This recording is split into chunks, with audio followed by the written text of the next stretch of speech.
So let's talk about debt. Yeah. That should be a song. Let's talk about it. Is it good? Is it bad? I don't know. Actually, I do. I have my opinion. We're going to talk about it today. And I know Wendy does too. So let's talk about it, Wendy. What do you think? I mean, let's talk about, before we jump in, I guess, let's talk about the different kinds of debt that there are out there. Right. There's a lot. Sounds good. There's a lot, right? So you've got cars, credit cards, you've got loans, you've got the 12 months, 18 months, same as cash, which can be a loan or a credit card. Right. You got your home loans, your HELOCs, all kinds of stuff. Yep. Student loans. Yeah, well, let's not forget about student loans. I know I saw an article the other day.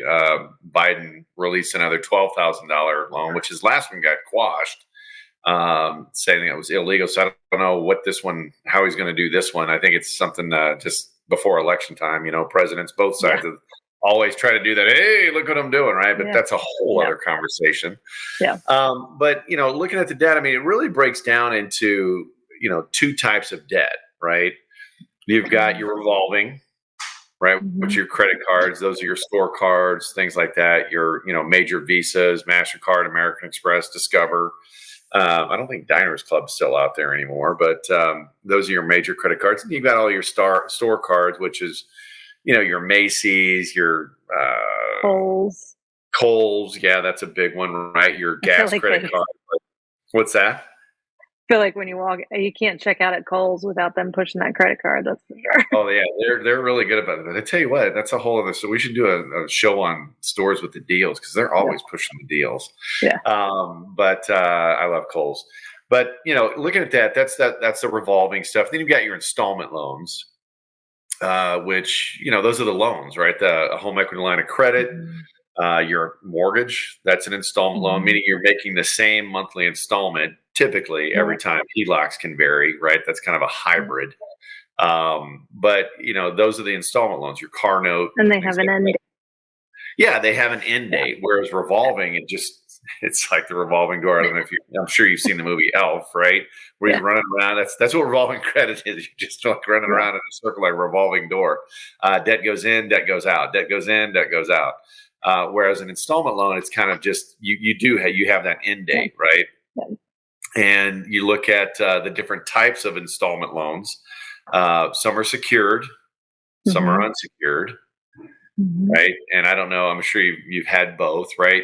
An installment loan that would be secured would be like your car loan. Okay, you got an end date, and it's going to have they're using the car as collateral, which means if you don't pay that installment, they're going to come take your car. The repo man comes. Yeah. I love watching those TikTok videos. Those guys are like beasts, man. And there was a movie with Emilio Estevez back in the 80s called Repo Man. If you haven't seen it, it's a cult classic. Highly recommend it. Great movie. But yeah, they'll get in there and take that car. Same thing with the house. That's a secured installment loan. But you can also have secured revolving debt, secured credit cards. And so, those are situations where maybe you're trying to establish credit, or you've had bad credit due to bankruptcy or something like that. So you're trying to rebuild credit.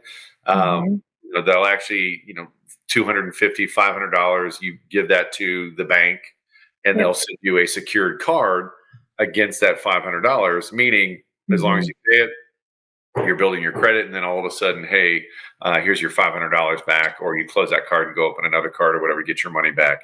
But that's a great way to help it. So, there's all kinds of different credit cards out there. It's not just one type and this is it.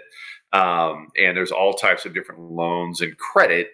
But the question is, really, what does yours look like? And is it all bad? I mean, Dave and Susie out there, all credit is bad, which I think is some of the worst advice ever, because we live in a credit society, right? I mean, I don't know. What are your thoughts on that, Wendy? Yeah, I mean, so I kind of was always of the mindset that all credit was bad. And, the word of God says, do not be a slave to the lender and things like that. But then I think there's also wisdom that comes when you're using debt to build wealth and to build assets. And so you and I talk about, we're both big fans of Robert Kiyosaki. That was one of the first personal development books I read that really changed my life. But one of his Rich Dad, Poor Dad. But yeah, and he is like, use debt as much as you can to build wealth. Yeah. And so when you understand it, I think it's depends on where you are in your mindset and in your heart and in, the way you're able, like, are you responsible with money or not? If you're not, then you probably don't need debt, period. Right. Well, and I think that, yeah, I agree. I think that's where they come from, is that mindset of, well, people don't know what they're not disciplined. They're not going to do it right. So let's just tell them all that's bad. And you're right. It is biblical. I mean, but so is a lot of other things that people do. But, today's society, we live in a credit world. And, it's the days of you walking into the local bank and, walking up to the banker and saying, hey, I need a loan. And we play golf together. We go to church together, whatever the case may be. And them saying, it's a wonderful life. Right. Mm-hmm. And I forget, what's the name, the main guy's name? What was his? In the movie, I can't remember. Yeah, so it was the main guy, right? He knew everybody. Oh, your money's in such and such's house, and those days are over, right? It's all national banks or at least regional banks, and the only way they have to know you is through your credit score, right? And so if you don't have a good credit score, which that's going to be north of 720 is a great credit score. If you're above 620, you're good, you're average, and below that, you need to be working on it. We've talked about some great tools to do that. Not going to talk about that today, but that's the only way they know you. But again, it goes back to what you were talking about. You've got to have that discipline. You've got to understand how it works. The money in America is all a big game, guys. It's all a big game, but you've got to know the rules. Don't cheat. Know the rules and know how to play it well.